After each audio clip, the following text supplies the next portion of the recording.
Hi everyone, in this video I'm going to let you know whether ChatGPT understands different languages or not. So first of all, open up a browser and in the web address bar type in openai.com and log into your account.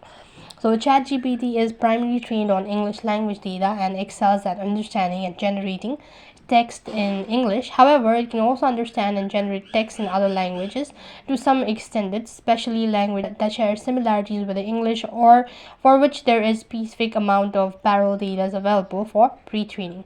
And while ChatGPT's performances in language other than English may not be as robust as its performances in English, it can still provide reasonable responses in language such as French, Spanish, German, and others. However, its ability to understand and generate text in language with vastly different linguistic structures or low resource language may be left limited.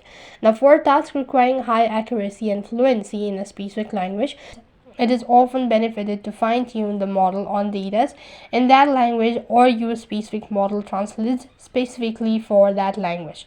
Nonetheless, ChatGPT's multiple language capacities make it versatile tool for using for various natural language process tasks across different language and domains.